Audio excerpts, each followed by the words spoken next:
landing with your head in the dirt, to getting your lights turned off mid-ride. These are the 10 wildest knockouts in bull riding history. At number 10, Mark Ward drew Wayne's World at the 2001 Cleveland Open. On Wayne's World, Doc Donaldson, Ward was holding on when Wayne's World decided to end the ride early. The buck sent Ward flying. The impact did the rest. Watch when he hits. He's got his elbow down, his shoulder will come right up into the side of his ear. Boom! Ward was knocked out cold. One bad fall and his whole month disappeared. It looked brutal, because it was. But if you think that was bad, Stormy Wing at number 9 had it worse. And this really is the big leagues when you get to pick amongst the bull talent we're seeing right here. Wing climbed on Cajun Blast at the Winston-Salem Invitational, ready to make something happen. Instead, Cajun Blast gave him a one-way ticket to the ground. Cajun Blast from Circle T Ranch. Oh boy, guys. Their heads collided mid-ride. Wing went stiff before he even hit the dirt. The knockout was instant. He was unconscious in the air, which meant the landing was going to hurt even more. Yep, scary. Now that we're talking about instant knockouts, Scott Doyle probably wished his PBR debut at number 8 had gone differently. Number 2, Scott Doyle.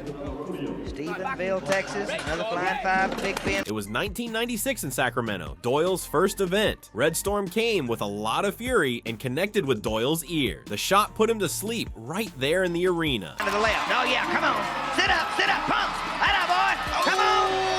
Oh, he's knocked out. Oh, he's knocked out. No celebration, no trophy, just a hard lesson about what bulls can do when they catch you at the wrong angle. And while Doyle was learning about headshots the hard way, Talmadge Langley at number 7 was catching multiple blows to the skull.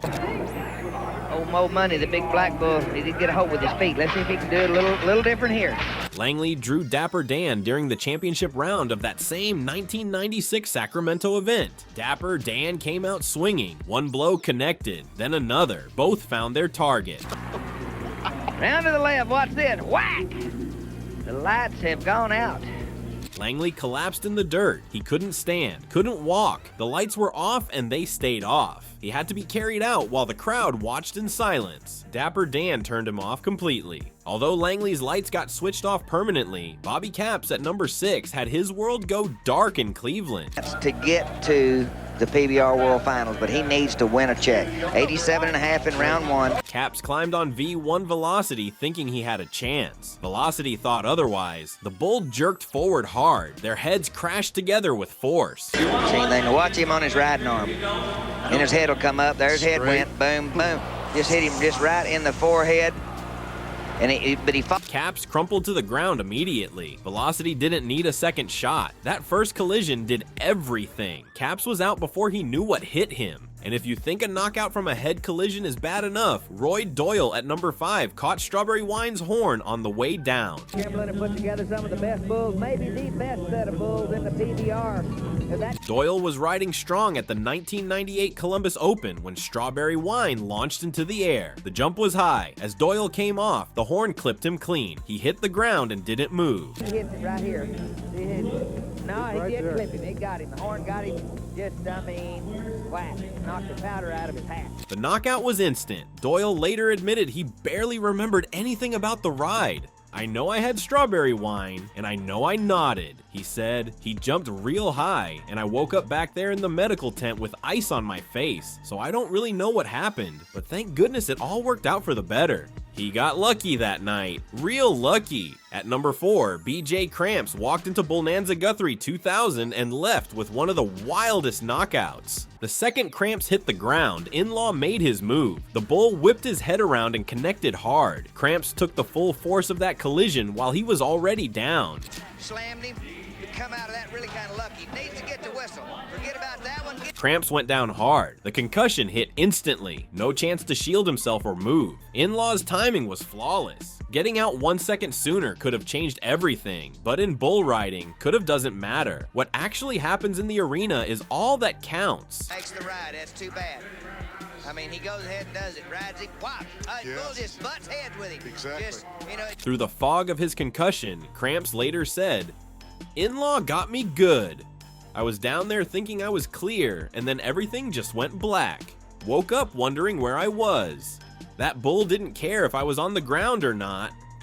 His words were genuine. He wasn't putting on a show. He was simply describing reality when a bull traps you with 0 escape routes. That knockout will stay with him permanently. Now, while BJ Cramps lay unconscious in the dirt, Noose Cook at number 3 was about to face his own nightmare. Out of belong to Dan out here in California. And the Noose Cook, we saw him make an extra effort. Cook came in with his head on straight. He had trained hard and felt ready for F5 cricket at the Buck and Bull blowout in Paso Robles. But cricket had 0 interest in Cook's preparation or confidence whatsoever. As soon as Cook got bucked off, cricket charged forward and one of those hooves came down on Cook's head. Tough ride.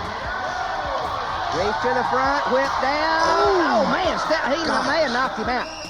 The knockout was brutal and immediate. It didn't take long to see the aftermath. Cook was out cold in the dirt. Cook wasn't trying to play tough guy once he regained consciousness. He gave the facts, nothing more. That hoof from cricket shut me down completely. The ground, gone from memory. The impact, can't recall it. All I know is waking up in agony. That bull was merciless. Bull riding works like that sometimes. Confidence 1 second, then you're staring at the sky confused about basic things like what day it is. Cook's trampling was severe, but Dean Wilson at number 2 had it worse. Bad Moon wasn't satisfied with just 1 shot. Yeah, you don't see anybody ride much better. He's tough to beat when he is healthy. Let's go to Dean Wilson. Wilson had drawn Bad Moon at a qualification event in Fort Worth, and that bull had some of the most violent tendencies in the pen. Wilson appeared dialed in, composed, possibly prepared, but none of that mattered the instant everything began falling apart. You know, I believe he hit him on his way down and knocked him out. You know, he just got back on the end of his rope. Hit him right there. Here he hits him right. Bad Moon jerked him hard, then threw him off. As Wilson fell through the air, the bull's horn connected with his head. Wilson was knocked out before he landed. That should have been the end of it. Bad Moon had other plans. The bull came back. Horns poked at Wilson's body while he was already unconscious. When he hits the ground, you know, he's out like a light. He's said that he just kind of brushed. The attack was relentless. Wilson couldn't defend himself, couldn't move, couldn't escape. Wilson shared his perspective on the incident afterward. "I really thought that was it for me," he said. "Bad Moon hit me once and I was completely out, but then he turned around and went after me again. I count myself lucky to be here discussing it. That bull wasn't done with me." Most people say that's just how bull riding works. Wilson sees it differently. This wasn't just another knockout to recover from. This was a harsh lesson about how quickly a bad situation can become catastrophic, and the fact that he didn't suffer worse injuries is absolutely remarkable. Now at number 1, Mark Kane went through the most violent knockout in bull riding history, and the price he paid was steep. That is a good seat.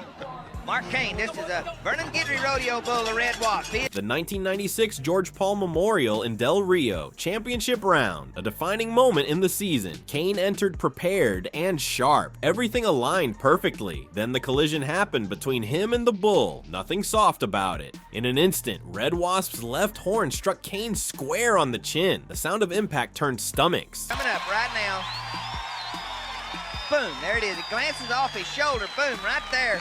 Right off the chin, and then that's... Red Wasp came out on top. Kane took a beating that went way beyond a regular fall. He went down hard and fast. Red Wasp didn't back off. Those hooves came down on Kane as he was out cold on the ground. The medical report was grim. Concussion severe enough to keep him unconscious for an extended period. Mouth torn up badly on the inside. This wasn't just another rider hitting the dirt hard. This was a complete massacre. Red Wasp hit me in the perfect spot. Kane explained afterward, horn met chin, then nothing but darkness. I woke up confused about everything that had happened. Doctors kept mentioning how much worse it could have been. Wasn't exactly comforting at the time. His fighting spirit stayed alive though. That refused to die no matter what. Most people would walk away after something like that. Kane didn't. He got back on bulls as soon as he healed up. That's non-negotiable for serious competitors. He hasn't stopped since. Won't either. Very few people understand knockout danger like Kane does. He took the worst hit the sport has recorded, pushed through recovery, and still carries physical reminders every day. Reality check. Dedicated riders don't abandon their career because they got knocked unconscious. They chase that feeling again, want the crowd noise, need those 8 seconds, even after multiple blackouts. Retirement wasn't considered. Getting knocked out is expected. Climbing back on is mandatory.